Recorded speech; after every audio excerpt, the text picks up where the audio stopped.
Tere armsad sõbrad, meie praktilise psühholoogia Facebooki grupi liikmed ja teised vaatajad. Mina tahaksin teile täna siis tekitada sellise lõppvideo esimese sammuga seoses. Et me oleme nüüd 2 nädalat käinud seda teemat, et suhtumised positiivseks. Ma olen kirjutanud teile juhtküsimused, kuidas te võiksite võimalikult kasulikult lugeda seda minu veebipoes olemasolevat esimest materjali 10 sammu, mis aitavad ennetada raskusi õpetajatöös. Ma loodan, et te olete selle endale muretsenud ja et te olete saanud selle juhendi järgi ja ise seda lugeda. Ja siis oli meil selle 2 nädala alguses veel minu poolt see palve, et te teeksite endale iseenda analüüsis sellise paberi, kus ühel poolel paberilehel on kirjutatud üles kõik see, mis teile rõõmu teeb, millesse te hästi ja positiivselt suhtute. Ja teisel pool siis või teisel paberilehel oleks kirjas see, mis teile muret teeb, pahameelt teeb ja millesse te halvasti suhtute, mis teile ei meeldi, mis on nagu teie negatiivse suhtumise nagu ära teeninud või millesse teil on negatiivne suhtumine. Ma loodan, et need paberilehed või see paberileht ja see eneseanalüüs on teil ka tehtud. Pärast seda videot panen ma ka veel meie gruppi üles selle paberi või selle testi sealt küsimustiku sealt materjalist, et teised ka saaksid näha, mille pealkiri on, kuidas õpetaja suhtub siis õpilasesse positiivselt, mis väited, mis tunnused sellega seoses ilmnevad. Ja nüüd täna siis kokkuvõtlikult tahaksin ma rääkida sellest, mis juhtub siis, kui selle eneseanalüüsi või eneseanalüüsi ilma tabelita lihtsalt enda üle mõtlemise või oma kolleegi peale mõtlemise tulemuseks te leiate, et tal on liiga palju negatiivset suhtumist või negatiivseid erinevaid suhtumisi erinevatesse elu valdkondadesse, õpilastesse, lapsevanematesse ja teistesse, kellega tal tööl kokku tuleb puutuda. Et mis juhtub siis, kui ühel õpetajal on liiga palju negatiivseid suhtumisi. Nii et see selgitus oleks mingis mõttes siis see nagu lisa sellele materjalile, mida te sellest või seda selgitus sellele, mida te sealt materjalist loete. Kõigepealt küsimus sellest, et kuidas ikkagi selline olukord saab olla, et ühel inimesel on nii palju negatiivseid suhtumisi, kas siis teil endal või teie kolleegil või kellelgi, keda te tööl kohtate või teie klassis või me võtame praegu ainult selle töövaldkonna. Ja toon välja praegu lisaks selles materjalis kajastatule veel 3 nagu niisugust kõige olulisemat asja. Esimene see põhjus, miks võib olla nii palju negatiivset suhtumist, on seotud sellega, et ümbritsev keskkond, teie kool, teie koolikultuur, teie mikrokliima on sellist negatiivset suhtumist täis. Et kui te lähete kusagile oma õpetajatega kokku saama või teil on mingid koosolekud või ükskõik mis sellised niisugused üksteisega suhtlemised ja arutelud, siis alati on olemas keegi, kes mingitel teemadel võtab sõna negatiivselt.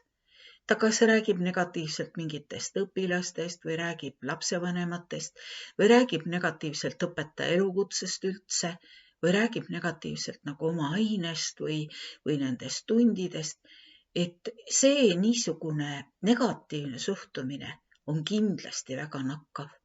Ja kui te hakkate seda tähele panema, et kui palju teie ümber inimesed räägivad negatiivseid asju, kuidas nad millessegi negatiivselt suhtuvad või miski neid rööpast välja viib, siis te hakkate ka jälgima iseennast ja te näete, kui palju see teile nakkab või kui palju veel rohkem vallandab teis endas sellist negatiivset suhtumist. See on esimene ja tegelikult kõige nagu keerulisem põhjus, sellepärast et julgemad võib-olla julgevad öelda, et räägime millestki ilma kriitikata ka või millestki rõõmsast asjast ka, aga enamasti ju tegelikult ei julgeta öelda teisele, oma kolleegile või kellelegi, kes parajasti kedagi taga kirub või kritiseerib. See on kuidagi keeruline teema ja sellepärast need inimesed, kes seda on enda jaoks teadvustanud, tihtipeale lihtsalt lahkuvad ruumist või ei osale selles kõneluses. Aga see on nii nagu viiruse nagu olukord, et see on nagu viirus, see on negatiivse suhtumise viirus. Et kui sa seal ruumis juba oled, nii nagu suitsetamisegagi, ehkki sa ise ei suitseta, aga see ikkagi mõjub sulle negatiivselt.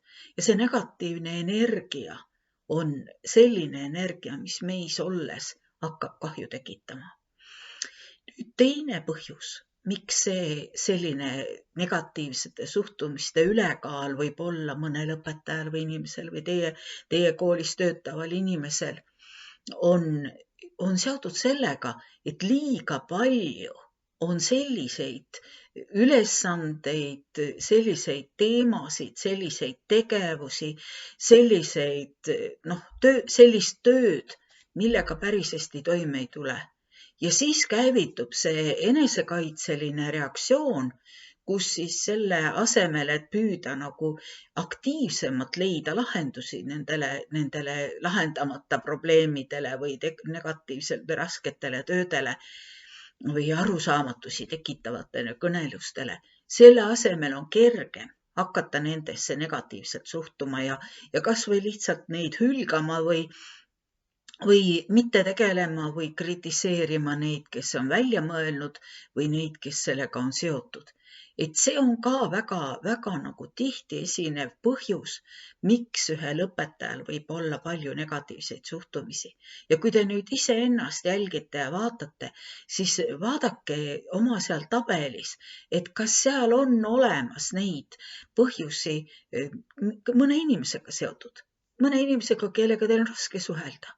Või mõne inimesega või õpilasega, kellega te ei tule toime tema juhtimisega, tema toetamisega ja ta tekitab teis ainult negatiivseid tundeid ja negatiivset meeleolu ja paratamatult siis ju ka negatiivse suhtumise. Ja kui nüüd te olete selle analüüsi läbi teinud, siis mõelge, et nende inimeste, nende tegevuste, nende nii-öelda ülesannetega seoses on võimalik leida lahendusi. Ja otsige oma koolist neid inimesi, kes ei suhtu nendesse õpilastesse või nendesse ülesannetesse või sellesse õppekava osasse või millesegi lisatöödesse negatiivselt. Küsige nende arvamust, küsige, kuidas nemad suhtuvad ja mida nemad mõtlevad. Ja kolmas põhjus, see põhipõhjus, neid on veel loetletud seal materjalis rohkemgi, et te saaksite aru, kuidas üldse suhtumised ja hoiakud tekivad. Et kolmas see on see, et te olete lihtsalt harjunud olema negatiivse ja kriitiliste kommentaaride sees. Ja uskuge mind, see on niisugune lai põhjus, et kui ma kunagi hakkasin nagu aru saama, missugused on inimeste elud ja paremini aru saama psühholoogina ja millised on ka nagu erinevad koolid ja millised on need erinevad suhtlemismustrid, siis pange tähele, nii lapsepõlves ja vanemate laste omavahelises suhtlemises, aga samamoodi ka väga paljude koolide õpetajate, õpilaste omavahelises suhtlemises on nii palju negatiivset, mida siis vahel nimetatakse naljaks, vahel nimetatakse nii-öelda, nii peabki olema, seda nimetatakse ka mustaks pedagoogikas, et lihtsalt mõte, et inimene saab teist kritiseerides või kuidagi halvasti suhtudes nalja teha või olla ka siis nii-öelda teist mõjutav, et see negatiivse kaudu, et see on nii levinud Eestis, et see on üks põhjus, miks eestlased on nii haiged. psüühiliselt haiged, vaimselt haiged. Et see ümbritsev inimeste omavaheline läbisaamine on nii negatiivse nagu värvinguga, et me enam ei pane seda isegi võib-olla tähele. Ja kui te nüüd ennast analüüsite, siis mõelge oma lapsepõlve peale, kui palju teid julgustati, toetati, positiivseid asju öeldi või oli seal palju kriitikat, palju niisugust negatiivset tagasisidet. Ja kui need põhjused, nüüd 3 põhjust on käes, et ümbritsevad inimesed ja nendega seotud mikrokliima, siis lahendamata probleemid ja lahendustega seotud nagu enesekaitse, et ei oskagi paremini hakkama saada, et lihtsalt suhtudki näiteks juhtkonda halvasti ja kriitiliselt, kui nad ei aita lahendada. Ja 3, et harjumuslik käitumisviis on endal ka selline, et negatiivselt suhtuda millessegi on täiesti okei. Nüüd, kui te olete eneseanalüüsi ära teinud, siis mis siis juhtub, kui te avastate, et nii-öelda klaas on seda negatiivset vett poolenisti täis või rohkemgi veel ja et teil tuleb suust väga tihti kriitikat, väga tihti nagu sellist ütlemist, mis näitab, et teie suhtumised on negatiivsed. Et mis siis sellega seoses juhtub? Nüüd esimene asi, mis juhtub, et teist endist saab sellise negatiivse keskkonna tekitaja või teie kolleegist, kelle puhul te olete avastanud, et ta kogu aeg räägib mingeid halbu asju ja negatiivseid asju, eriti eelkõige just nagu õpilastega seoses.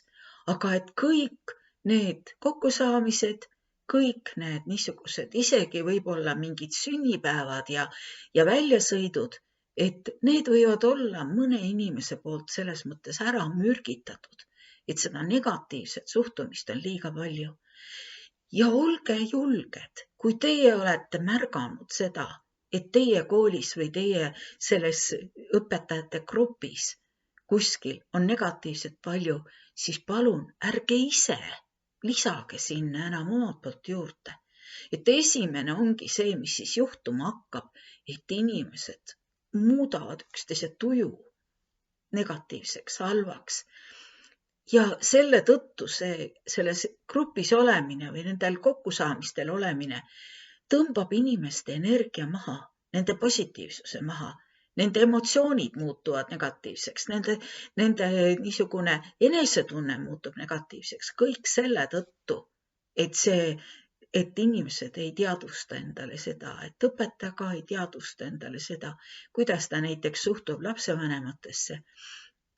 Kui on lapsevanemate koosolek, siis ta võib olla lihtsalt oma suhtumisega, oma hääletooniga, oma kriitikaga, oma nii-öelda negatiivsete juttudega tekitab selle, rikub selle koosoleku ära. Või ta läheb hommikul klassi ja õpetaja viib kaasa endal klassi selle negatiivse suhtumise. Te olete kooli kõige halvem klass. Jälle teil olid kontrolltööd 2 ja jälle te ei õpigi ju midagi, teil ei võtagi ju pea midagi, eks ole. Et see negatiivne suhtumine õpilastesse või lapsevanematesse või kolleegidesse muudab selle kokkusaamise, need koosolekud ja selle töökeskkonna ka negatiivseks. See on esimene asi, mis siis juhtub. Teine asi, mis siis juhtub, on see, et selle negatiivse suhtumisega seotud tegevused ei õnnestu. Ei õnnestu teil ega ei õnnestu nendel inimestel, kellega te siis kokku puutute. Eelkõige ei õnnestu see õpilastel. Sellepärast, et negatiivne suhtumine blokeerib ära inimesed. Inimesed teie ümber ja teie ise samuti lähete nagu kookonisse selleks, et kaitsta ennast. No mõni muutub nagu siiliks, sellepärast, et siilil on okkad püsti siis, kui tal on ennast vaja kaitsta. Mõni võib-olla muutub täiesti nii-öelda lõrisevaks koeraks, sest ta ei suuda välja kannatada negatiivset suhtumist. Ja väga paljudes klassides, väga paljude õpilastega on õpetajatel halb suhtlemine just sellepärast, et nad tajuvad õpetaja negatiivset suhtumist. Vaata 20 aastat, 30 aastat või 40 aastat tagasi oli vähem õpilasi, kes julgesid seda välja näidata, et nad saavad aru õpetaja negatiivsest suhtumisest. aga praegu on õpilased julgemad ja nad näitavad seda välja. Küsimus ei ole ka ainult selles, et nad näitavad välja, vaid küsimus on selles, et õpetaja negatiivne suhtumine, sellest võib saada täiesti nagu õpilasi hävitav käitumismudel. Ja ma võin enda kogemusest öelda lihtsalt lühidalt, et minu elus on olnud, minu klassis on olnud üks poiss, kellesse ma ei osanud suhtuda kuidagi. Ma ütleks isegi, et ma ei suhtnud tasse mitte negatiivselt niivõrd veel, kui et mul ei olnud temasse suhtumist. Ja võib-olla see on kõige hullem asi veel üldse, mis olla saab. Et sellepärast paljud lapsed ju ka nagu käituvad halvasti, et nad kutsuvad, tahavad mingisugustki suhtumist tunda saada. Aga mina ei osanud märgata teda. Ja ühel õhtul koolipäeva lõpus või ühel päeva õhtul, koolipäeva õhtul nii-öelda, ta istus seal meie klassi nurgas ja ei tahtnud ära minna. Ja siis ma sain aru, et ma ei ole temaga üldse pikka aega rääkinud. Ja kui me hakkasime rääkima, siis ma sain aru, ta ütles otse selle välja, et tema vanemad vennad ja vendade sõbrad kiusavad ja piinavad teda, et ta on plaan, et tal on mõttes olnud ennast ära tappa. Ja ma olen täna ka veel tänulik Jumalale, et Jumal pani selle olukorra selliselt, et ma rääkisin temaga. Ja nagu te aru saate, see minu mittesuhtumine või siis minu negatiivne suhtumine oleks võinud lõppeda sellega, et see laps, see väike laps, see teise klassi laps oleks läinud selleks, et põgeneda oma selle hullu nagu elu eest pärast tunde. Enesetapu mõtetega ma ei teinud selle teoks. Ja selles mõttes on see õpetaja suhtumine nagu elu päästev, elu muutev. Ja kui see on negatiivne, siis võib see olla ka elu lõpuni meeles ja kahjustada oma neid lapsi ja neid teisi inimesi, kellega te kokku puutute.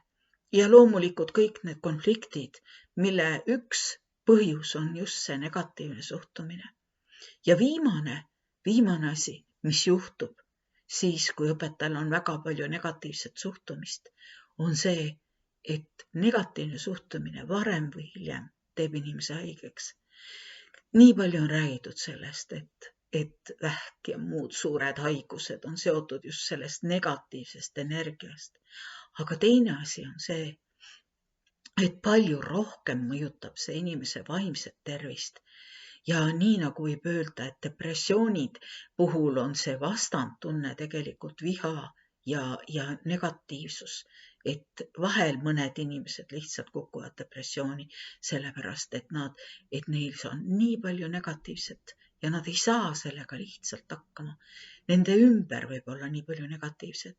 Nende elu võib olla toonud neisse nii palju negatiivset, et ka see endasse suhtumine negatiivses mõttes on ju see viirus või see kuri tegur, mis võib inimese haigeks teha. Ma olen nüüd tõsist juttu rääkinud ja ma tõesti tahaksin teid üles kutsuda, et teie, kes te olete meie praktilise psühholoogia grupis, et teie oleksite teadlik sellest, mis juhtub siis, kui liiga palju on negatiivset suhtumist ja siis negatiivset ja mürgist emotsiooni koolis. Et teie saaksite olla need mõjutajad, et teie võiksite selle muuta teiseks. Nii nagu selles videoski oli, mis meie grupis oli seal näidatud, kuidas üks õpetaja muutus, kui ta sai aru, kuidas tema väike poiss elab. Kutsun teid üles, olema muutjad, kooli mikrokliima ja keskkonna muutjad, need päikesetoojad ja selle positiivse suhtumise külvajad ja ise et te oleksite ise need positiivse suhtumise toojad oma kooli. See on nüüd selle esimese sammu nii-öelda oleme nüüd ammendanud nii palju, kui me selles grupis praegu sellel teemal tahame rääkida ja järgmisel nädalal läheme üle siis teise sammu juurde, mis on õpetaja rolli temaatikaga seotud teadlikult õpetaja rolli, on teise sammu materjal veebipoes ja siis järgmisel nädalal alustame selle läbi vaatamist, nende juhendite ülesriputamist ja siis läheme edasi selleks, et ennetada raskusi õpetajatöös. Head lugemist teile, head eneseanalüüsi, ilusaid positiivseid suhtumisi ja rõõmsat nädalavahetuse emotsiooni. Olge väga hoitud.